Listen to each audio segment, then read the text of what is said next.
رمضان المبارک کے بعد جو سب سے اہتمام والے ایام ہیں وہ یہ 10 دن ہیں۔ تو جس طرح سے ہم رمضان میں عبادت کرتے ہیں اور 100% عبادتوں کے اندر ہمارا اضافہ ہو جاتا ہے، چلو یہاں 100% نہ صحیح تو 50% ہماری زندگی میں تبدیلی آنی چاہیے، ہماری عبادت میں تبدیلی آنی چاہیے، ہماری نمازوں میں تبدیلی آنی چاہیے، ہماری رات کے قیام میں تبدیلی آنی چاہیے۔ اب نبی پاک صلی اللہ علیہ وسلم نے ان 10 دنوں میں اور ان راتوں کے اندر کیا اعمال بتائے ہیں وہ بھی ذہن نشین فرما لیں۔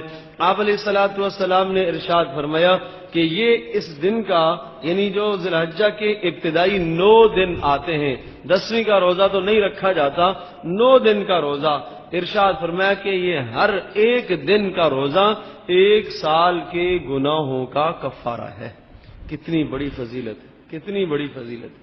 تو میرا عزیز دوستو بزرگو، یا تو پھر میں اور آپ ہم یہ کہیں کہ ہاں بھائی ہمارے تو گناہ ہی نہیں ہے، ہمیں رکھنے کی کیا ضرورت ہے، یہ بات تو نہیں ہو سکتی، ہمارے تو گناہ ہیں، بے شمار گناہ ہیں، صحابہ نے رکھے، نبی پاک صلی اللہ علیہ وسلم نے یہ روزے رکھے، تو ان سے زیادہ تو ہمارے گناہ ہیں، ان کے پاس گناہ تو بہت کم تھے۔ نبی پاک صلی اللہ علیہ وسلم تو گناہوں سے معصوم ہیں، صحابہ گناہوں سے محفوظ ہیں، تو وہاں تو گناہ نہیں ہے، لیکن ہماری زندگی میں بہت زیادہ گناہ ہیں، وہاں نیکیاں ہی نیکیاں ہیں، نیکیاں ہی نیکیاں ہیں، ڈھونڈنے سے کوئی گناہ ڈھونڈنے سے ملا کرتا تھا، وہ بھی بڑا گناہ کبیرہ نہیں، کوئی چھوٹا اکا دکا اللہ کی مرضی منشا کے خلاف غیر دانستہ طور پر کوئی عمل ہو جاتا تب بھی ساری رات روتے رہتے تھے، یہ حالت تو وہاں تھی۔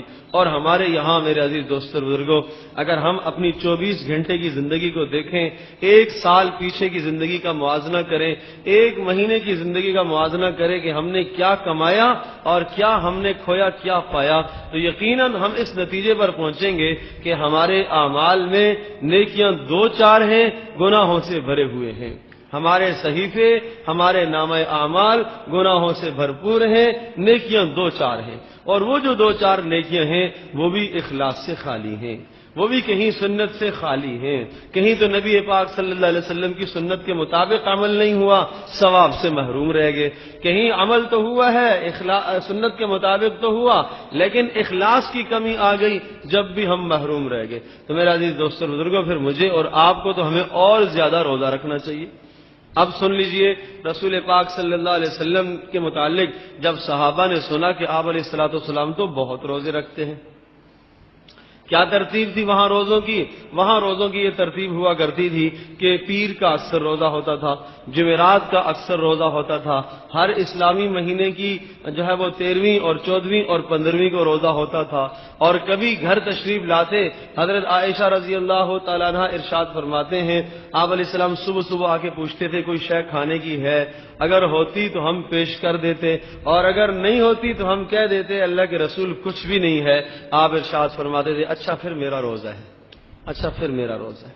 یہ نفلی روزے کا یہ حال تھا، کثرت سے روزہ رکھا کرتے تھے، اور پھر ان 10 دنوں میں ان 9 دنوں میں بھی روزے کا بھرپور اہتمام تھا۔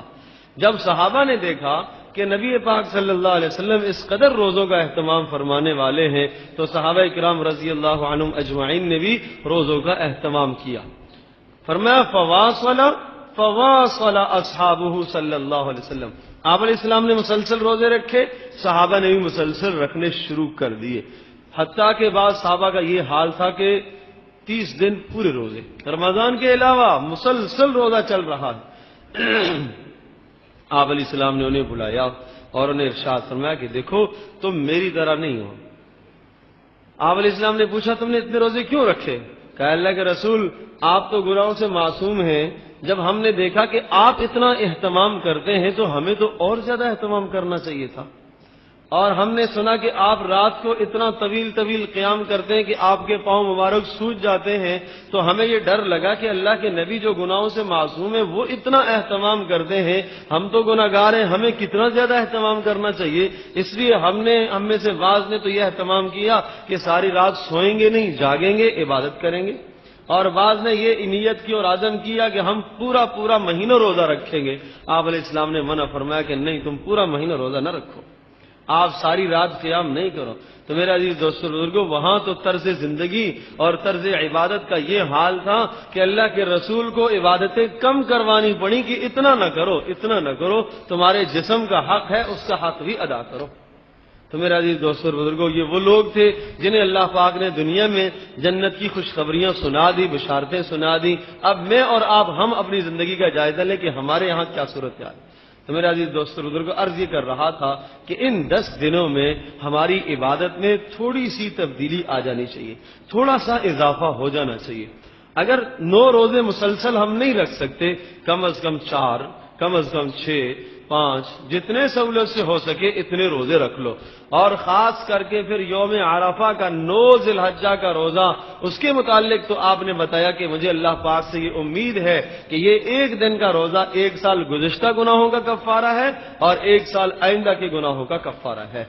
اب بتائیے میرے عزیز دوستو بزرگوں، ہمیں یہ چاہیے کہ ہم اس روزے کا اہتمام کریں. اول تو چاہیے کہ مسلسل 9 دن کے روزوں کا اہتمام کرے، لیکن اگر 9 دن کے نہ ہو سکے تو کم از کم 9 ذی الحجہ کا تو ضروری کر لے. آپ نے ارشاد فرمایا کہ ان 9 دنوں کے روزے کا یہ حال ہے اور یہ ثواب ہے کہ 1 دن کا روزہ 1 سال کے گناہوں کا کفارہ. اور اگلی بات بھی سن لیجئے، آپ نے ارشاد فرمایا کہ ان دنوں کی جو راتیں ہیں، ان کی فضیلت یہ ارشاد فرمائی کہ ان کی فضیلت یہ ہے کہ ہر رات کا قیام وہ لیلۃ القدر کے قیام کے برابر ہے. لیلۃ القدر کا کتنا فائدہ ہے. لیلۃ القدر خیر من 1000 شہر، فرما 1000 مہینوں سے بڑھ کر اس کی عبادت ہے.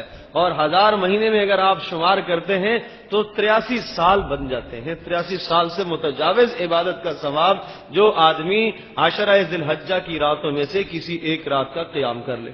اور آپ جانتے ہیں کہ جب رمضان المبارک کا آخری عشرہ ہوتا ہے کس قدر شوق اور رغبت سے لیلۃ القدر کو تلاش کیا جاتا ہے. اور اللہ پاک کی حکمت اور مصلحت کے وہاں لیلۃ القدر پوشیدہ ہے. معلوم نہیں کون سی رات ہے، وہ جناب 21ویں بھی ہو سکتی ہے، 23ویں بھی ہو سکتی ہے، 25ویں بھی ہو سکتی ہے، 27ویں بھی ہو سکتی ہے، 29ویں بھی ہو سکتی ہے. وہاں متعین نہیں ہے، یہاں متعین کر کے بتا دیا کہ ان 10 دنوں کی ہر رات وہ لیلۃ القدر کا ثواب رکھتی ہے. تو میرا عزیز دوستو، جب کسی عمل کا ثواب زیادہ ہوتا ہے اس کی آسان پہچان یہ ہوتی ہے کہ عام طور پر توفیق لوگوں کو کم ہوتی ہے. اب آپ دیکھیں کہ اسی طرح سے دن ہمارے گزر جاتے ہیں جس طرح سے پورا سال گزرتا ہے، ان دنوں میں عبادت میں بھی کوئی فرق نہیں آتا، کوئی تبدیلی نہیں آتی. تو درخواست ہے کہ دن کے روزے کا اہتمام کریں اور رات کے قیام کا بھی اہتمام کریں. رات کو کیا کریں؟ اللہ کے نبی نے کوئی مخصوص عبادت نہیں بتائی. آپ بیٹھ کے تلاوت کیجئے، آپ ذکر کیجئے، آپ اذکار کیجئے، آپ توبہ کیجئے، آپ نوافل پڑھ لیجئے، جو اعمال ہو سکیں وہ اعمال کثرت سے کیجئے. ہاں، چند اعمال پڑھنے کے آپ علیہ السلام نے بتائے ہیں اور ارشاد فرمایا کہ ان 10 دنوں میں کثرت سے تم لا الہ الا اللہ کو پڑھا کرو. لا الہ الا اللہ کو پڑھا کرو.